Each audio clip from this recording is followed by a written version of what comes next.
Girl, it's time to get out of your flop era.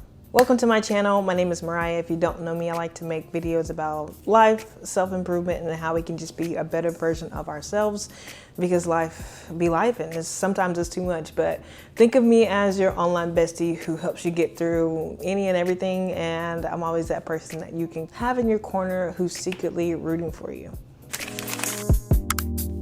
Let's be real. We've all had a time where we felt like we need to get it together. We've all had a time where we felt like we've just been working away, grinding at our 9 to 5, eating the fast food, not going to the gym, not posting the content if you are someone who wants to be a creator. Sometimes it also feels like you're looking around and everyone else around you is thriving and you feel like you are just in the same place that you were in a couple months ago or even a year ago. But I'm here to tell you it's time to stop putting so much pressure on yourself, and it's just okay to give yourself some grace and give yourself a little bit more time to understand what you really want.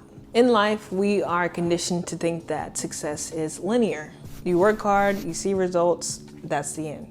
We both know all too well that that's not really how life is. And that's why I mentioned grace before, because I think it's so important to prioritize giving yourself the grace and that it's okay feeling to take a break sometimes. In my non-existent creator journey, I say that in a sense of I always start and I stop. But there's one thing that I've realized, that it's actually okay to take creative breaks and stop when you aren't feeling as inspired, because you don't really want to make content that doesn't align with how you feel and what you are trying to do. But I have learned that it's really just important to continue to try and continue to show up for yourself. I'll use myself as an example. I know that I do want to be a successful creator, but sometimes I don't always have the motivation and the energy to be that successful creator. But there's always something that pulls me right back to it a month later, 2 weeks later. So I think understanding what you actually want and where you want to go is the first thing that you need to do.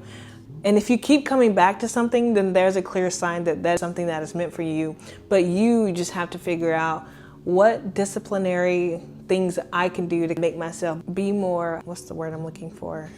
I don't want to say disciplined, because everybody needs discipline more than motivation. We already know that. But just kind of giving yourself that reassurance and that you actually are doing something that you want to do. I think it's important to realize that being disciplined is not about pushing through when you're exhausted or tired.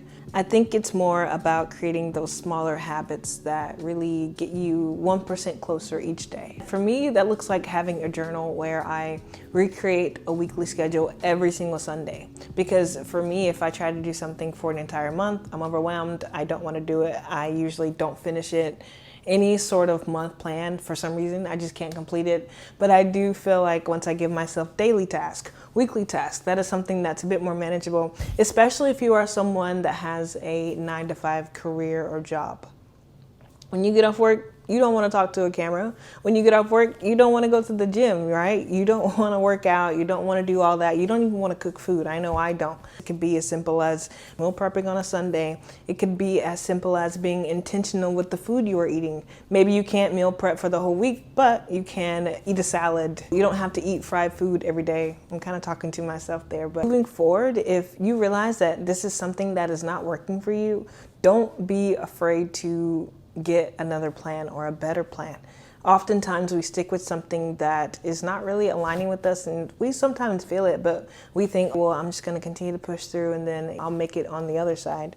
But I think we are afraid to pivot sometimes in any area of life, whether it be career, whether it be relationships, whether it be just general lifestyle. We're all kind of afraid to pivot because we're used to what we're used to. It's comfortable, we're content. But getting out of your comfort zone, saying yes to a few different things will be something that will really make you realize, oh, this path, it doesn't have to be as hard as you thought it would be.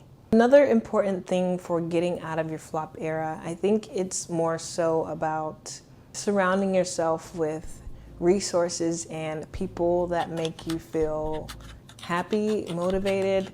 As someone who spends a large amount of time alone, I always am not surrounded by people, but I do try to surround myself with podcasts that help me continue to have that motivation feeling. I'll recommend a few in the description that I really like, but I know that certain podcasts really get me to that next little push of motivation that sometimes I wouldn't have if maybe I had not listened to it that day. And I know this is a little bit cliche, but it's also the realization that if you actually want something in life, you really do have to figure out a way to get it for yourself. No one is going to come save you.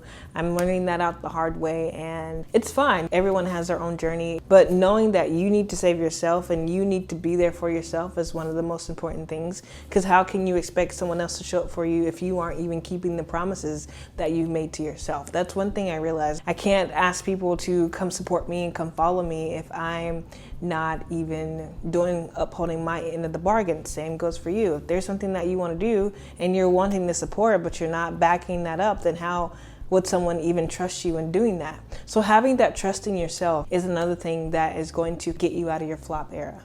Our life is in seasons. I like to treat my year in quarters, like how businesses do, but each quarter is a different season of your life. And I think that if you can look at your year that way, you won't feel as overwhelmed as someone who maybe looks at their year as a 12-month span, because there's so much that can happen within the year if you actually stay focused. And it's easier to stay focused if you are looking at it in a sense of January to March, April to about June, and then June and so on. That 3-month breakdown really gives me smaller goals that I can actually achieve without thinking about the overarching goal of a year. If you want me to make a video on how I break my weeks, years down, and maybe my goals, I'll also make that video. But I just think that it's nothing new, it's not revolutionary, but it is something that is actually pretty helpful. Now, the last thing I'll say is that if you are feeling discouraged and you feel like you're maybe behind or you feel like you're not where you're supposed to be, I guarantee you the people who are where you want to be probably think the same thing about themselves. So just giving yourself that own self-confidence and self-reassurance is going to get you a little bit further. And I think that trying to be more present is something that's really going to take your mind off the whole being behind thing, because honestly, the only reason we feel behind right now is probably because of social media. So taking a break from social media, I know it sounds corny, it's cliche, but it actually can help. And stop doom scrolling. You don't need to doom scroll for inspiration, especially if you're someone who's a creative person. You are literally frying your brain. I used to do the same thing, and then I couldn't even make a video because I was trying to recreate something that I'd just seen, and that's not even my original thought. Give yourself a couple of hours in the morning, a couple of hours in the evening, read a book. There's multiple amounts of things you can read that you might like, you never know. So making sure that you just prioritize yourself. That's what's really going to be important if you really want to get out of your flop era and get yourself to the next stage before we head into the end of this year. You don't have to have it all figured out. The important thing is just to take action and just try to do the best that you can do. I'll see you in my next video.